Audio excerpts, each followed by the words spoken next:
Your neighbor's howling again. Damn it. I told him to stop that. Shut up, Frank. I don't care what you identify as. Oh gosh, did you see The that? only thing I identify you as is a bitch. There's a whole what's it called when people gather in mass numbers? Protesting. Protest? Okay. I don't know if it was a protest or an organized show off for weirdos. In Germany, I think it was. A whole bunch of people that identified as dogs got together. And they were like howling and barking and shit. And it was like way too many people. Like, I'm starting to think these groups have to be paid actors. They absolutely are. There's no way you're going to get a couple hundred people who say, I identify as a fucking dog and go to a public spot. Believe it enough to go to a public spot and start lifting a leg and peeing. Yeah. Yeah. No. It's weird. Not going to happen. Yeah. But. Okay. Anywho. We're live, by the way. Great. Can't wait to get canceled. I'll leave it all in for extra fun. Perfect. If you identify as a dog, feel free to let me know and I'll smack you with a newspaper. Well, they don't know how to use a computer, so it's true. They can't get mad. There's no way their paws can type, so. Sounds like a life, but it's probably a little rough. Super rough life. It's a shame that their life expectancy goes way down. I know, right? Have you ever thought about how to dogs we are elves? Because we live forever? Because we live forever. Like massively multiple generations of dogs in a human life. Pretty much 7x. Uh-huh. Yeah. So anyways, licensing is something... Whew. Licensing is something that not a lot of people think about until they have to. And usually when you get to that point where it's, oh, I need to think about the licensing of this, it's very rarely a good thing. There are several different licenses for different technologies, engines, languages, etc. They're all over the place and it can be really confusing. Even some of the more open licenses like Creative Commons, there are different levels of it. And depending on if it's, for example, Creative Commons 0, it's absolutely free. Do whatever you want with it. If it's Creative Commons 3, then there are a lot more restrictions. And it can be really confusing, especially once you get into the programming side of things and licenses that are typically associated with software. It can be hard to navigate that. So it's important to be aware of that stuff. And because those licenses dictate how you can use it, what you can use it for, and even about whether the source code is open or closed source. Today, we're going to talk about open source specifically. And we're going to be talking about what it is, why it's important, how and when you use it, and how do you contribute to other people's projects. So first of all, what is open source? Software that is released with a license allowing anyone to view it, use it, modify it, and distribute the software's source code. So it's that versus like proprietary software, which you wouldn't have access to, you wouldn't view, you wouldn't know what's going on, you just know it works. Yeah, it's kind of the black box of Microsoft Excel. Yeah. You download the program, you run things like the solver inside of it for whatever reason, and it does magic, and you have no idea how. So you don't know if there's maliciousness going on in that black box or if everything's kosher. The definition of open source licensing is the legal framework that dictates how open software can be used, modified, and distributed. Like Jacob mentioned, open source software, especially on the more free licenses, you can download it, you can look at it, you can modify it, you can redistribute it, whatever. So some of the common licenses that are associated with open source are the MIT license, which is a permissive license with very few restrictions on how it can be reused. The GNU General Public License, also known as the GPL, which requires changes to be open sourced. So if you inherit a project with the GPL license and you make changes, make your own branch, even make your own project 5-10 years down the road, because it's based on that license, any changes have to be also under the GPL and be open sourced. The Apache license, which allows for patent rights and protections against retaliation, you'll see that a lot with bigger companies. And they do that so that they can be open source but protect their intellectual property. Mm-hmm. And then there's my favorite license. And I can't claim that I knew about this out of nowhere. One of my buddies, he's a PHP developer, which gross. Wait, have we even verified this is a real thing then? That is a good point. But so this license is do what the fuck you want to, public license. And it's as open as you can get. There's no restrictions. And I think it's funny, and I like to put it on all my YouTube channel projects because everyone's coding along with me and pretending they're their projects anyways. So this license was built for PHP developers because they probably don't understand what the word restrictions means. Yeah, they're like, we gotta make this way easier. The only licenses we respect are the ones we see while eating paste. He does always have a popsicle stick with paste on it. You know? So it's really important to choose the right license. Yeah. This protects creators and informs contributors, which we'll get into in a second, and users who are using your software. The act of participating in the development or improvement of open source projects is a contributor. Mm-hmm. And so common ways to contribute to a project is code contributions. So you're either writing features, bug fixes. That's usually the go-to. Right. That's what, at least from our perspective, is what people do. Mm-hmm. Well, and looking at a lot of open source projects that I use and I see, the rest of them, other than maybe reporting issues, aren't typically done by people. It's something that's kind of left hanging. A second way that you can contribute is documentation. You can add documentation about things, list out how to use it, what this feature does, that kind of thing. Design and UI UX improvements are something that usually gets ignored. Like if you remember back in the DevSlopes days, we had a friend that was working there who made a contribution of some artwork like logos and stuff to an open source project, and it immediately got accepted and it became this big thing, and they were so happy about it because nobody does that. What project was that for? It was some blockchain thing. I'm trying to remember what it was exactly, but it was a blockchain project. It was really cool. It was really cool, and he did that, and it was just the biggest thing, and it got so much publicity within that project because nobody thinks to contribute to that kind of thing and submit, hey, here's some UI UX enhancements, or here's a new logo to make the project look more legit. Yeah. And then another big one is reporting issues. Yeah. And I feel like that is the heaviest used. People love to report issues. Everybody is more than happy to tell you how you screwed up. Yeah, but not fix it. Community support is probably one of the most needed ones because it's hard to stay on top of forums and chats and help people use your product. Yeah. I mean, the reality of these open source projects is typically, there are some exceptions to this, but typically an open source project is being managed by a very small group of people who are doing this part-time in their free time kind of thing. Right. It's a hobby. And that it comes down a full-time to job. If you have 500 people in the chats asking all these different questions, you have to prioritize. Am I going to go engage with the community and answer all these questions? Or am I going to code out the feature that I've got 600 reported issues with? And usually community support takes a back seat because this crap's broken is more of there's a fire here that I have to put out.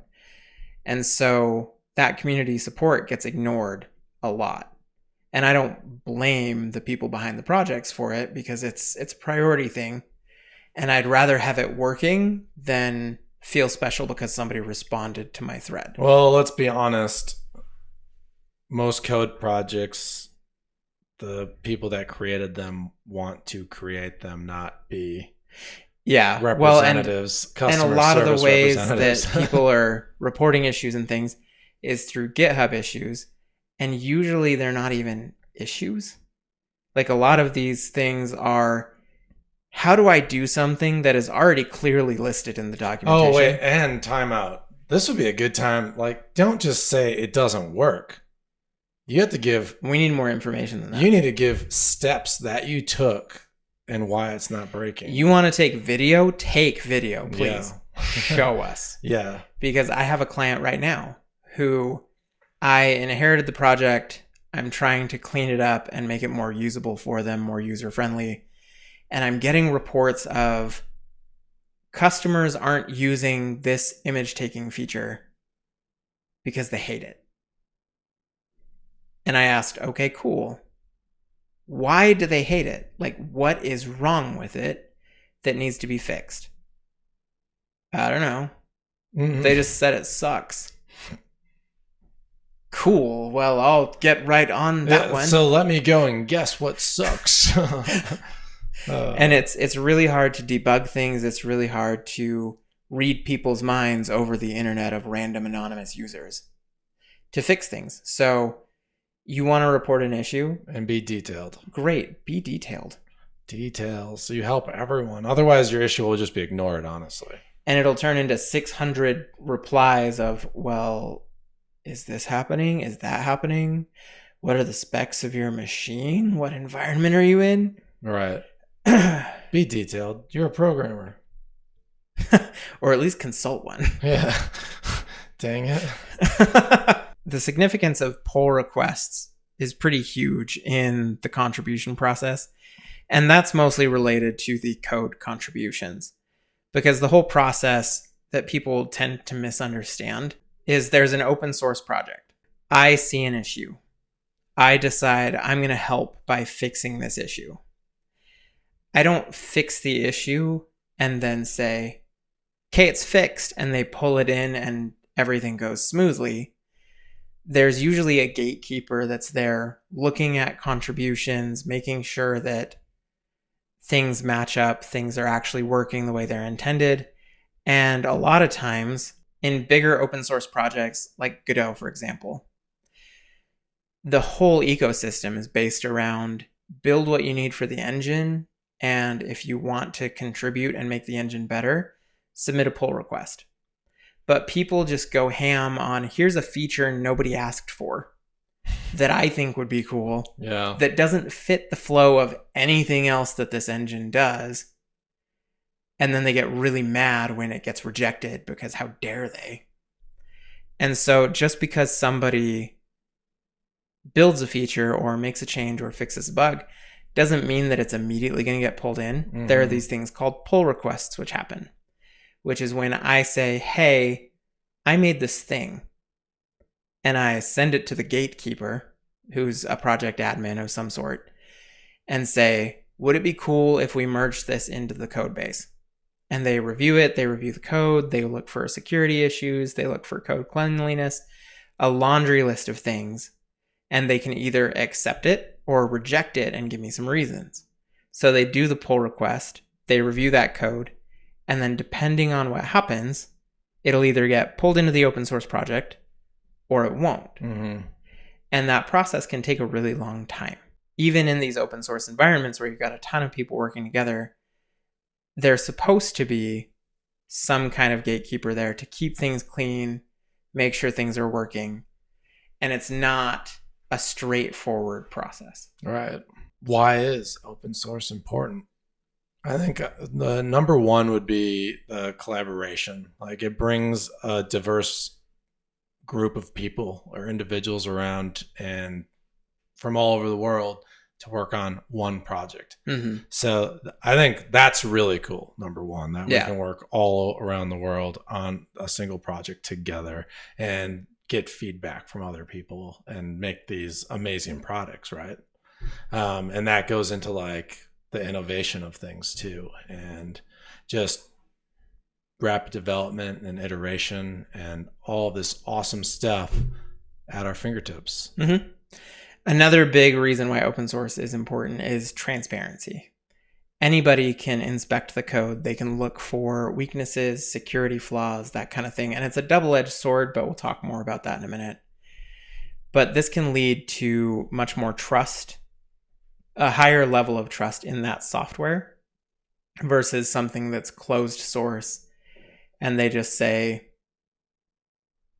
it works and we're not stealing your information, guys, we promise. Yeah, all the most widely used tools are open source projects because they're audited and everyone knows that there's no malicious code or nastiness in there. Yep. They're also a great source for education. If you're just starting out as a developer, or even not, even at any point in your journey, you can go find a good, solid open source project and see the cool things that they're doing. Oh, sorry. Oh, I was just gonna say, I always laugh because like I have it's a small Discord server, but it's growing. But I always have people on there like, we need a project to work on. Oh, it's growing. Did your grandma finally sign up? Yeah, my grandma signed up. Oh, okay, cool. So that's 2 people. So yeah, grandma's always like, we should start a project together. So I have things to work on, and I'm like, yes, I'm tired of crocheting, Grandpa. I want to start a good open source project that my community can work on, but there's also like so much out there. Like, guys, just go, like, if you don't have a project you're working on, just go find an open source project. Yeah, like you literally can just jump right in. I mean, your code might not be accepted, but it's still really good practice. And usually there's a list of priority bug fixes and stuff.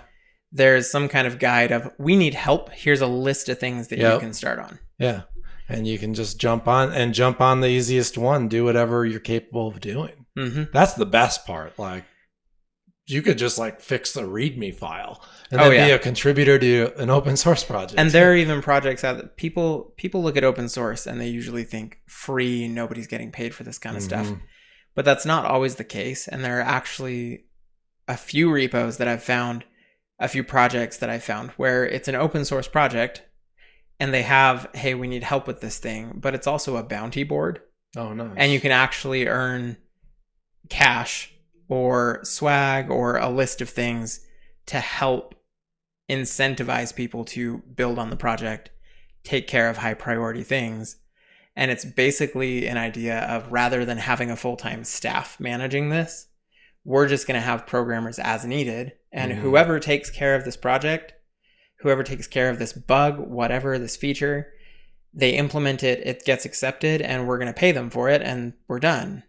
And so there are projects out there like that. It's not always you're just donating out of the goodness of your heart towards a project. But the nice thing about donating out of the goodness of your heart is most of the time you're contributing to a heavily used tool or product. And so it's free to use. So everyone benefits from it. And that's pretty cool. There are a lot of benefits, not only to contributing to open source projects, but creating them as well. The first is community involvement.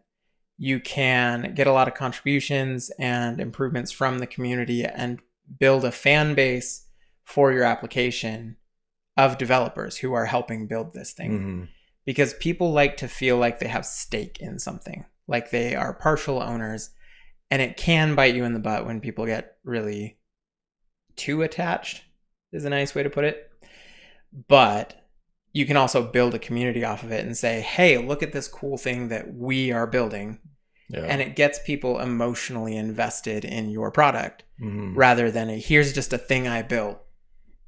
Check it out. Yeah. And it's a good way to get some recognition and build a reputation in a tech community or even like a niche community. So like my Elixir group, right now, my YouTube channel, I'm doing a GitHub gist clone. But instead of it just being like all code snippets like GitHub gist, I'm more focusing on just like Elixir code snippets, right? Yeah. Because that's what I teach. I think it's cool to do that.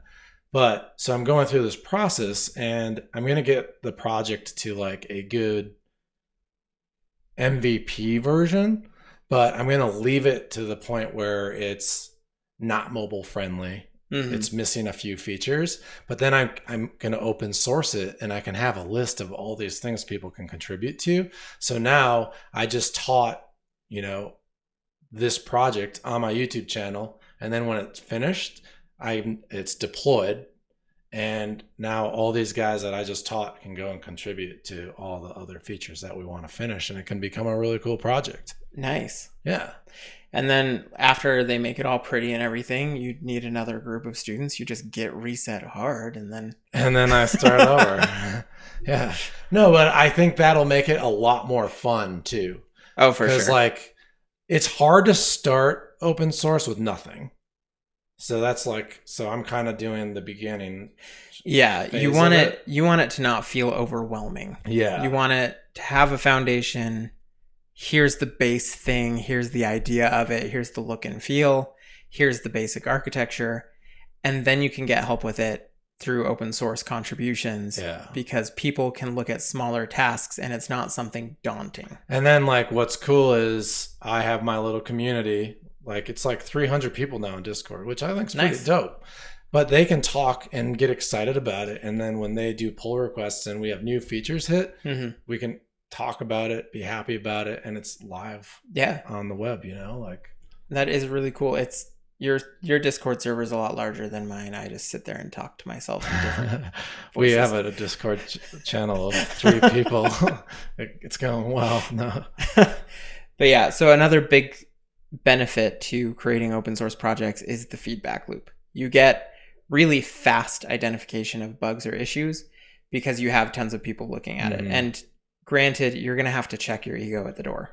Yeah. Because everybody loves to pull apart your projects. And depending on what you're building and in what language or framework, people get progressively nastier. Like, I love Rust. I think it's a great language and there are lots of cool tools in it. And I think it's the future. But Rust developers, man,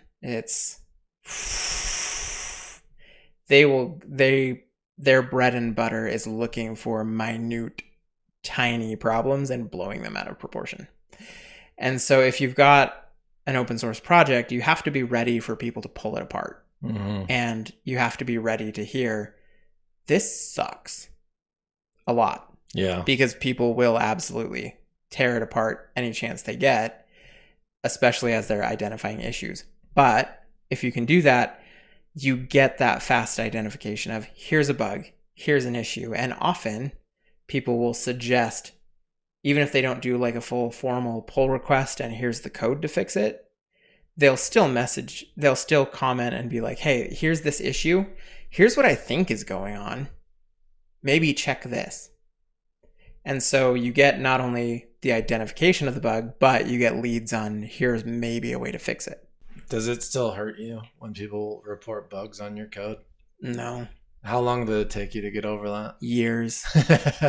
But especially as we were building Perfect Form, it got a lot easier for me to just flip you the bird and say, you know what?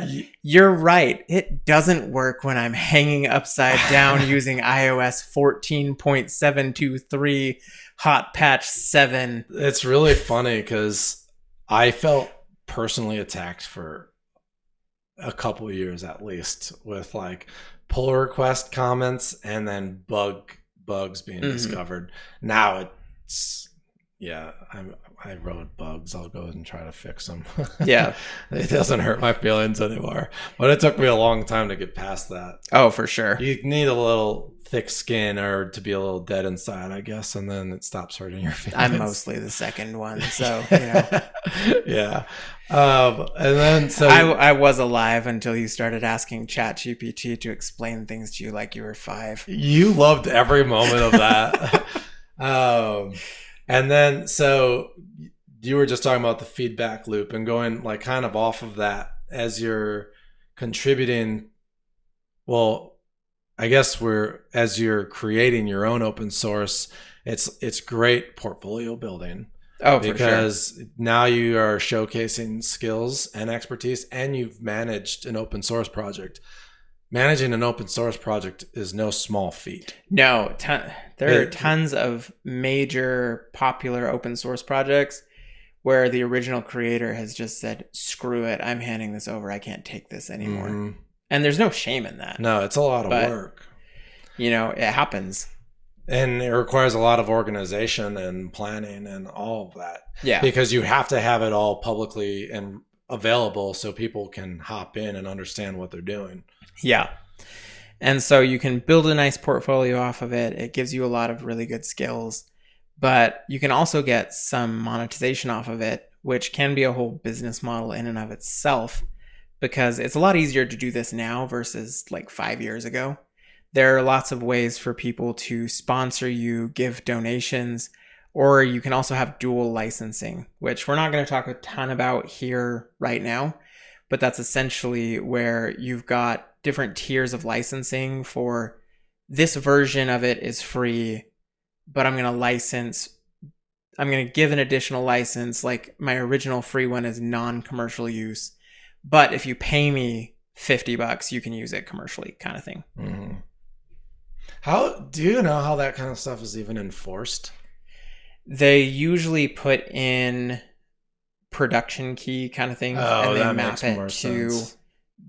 They're hitting this a whole lot. Are they using it for commercial purposes? And you can see this non-commercial project is hitting my endpoint 50,000 times a day. That makes a lot of sense. Yeah. We kind of already passed this by, but a lot of like open source projects are like free to use if you serve them up. And then a lot of times their like product or way to actually monetize it is they offer a served up version of it, and you would just buy it like a product. Yeah. And that's smart too. Like Plausible, which is an analytics open source project that I really like. They have a similar model where you can have analytics in your own dashboard and do your own thing through them, but you have to pay monthly. But it's also open source, so you can create your own Plausible server.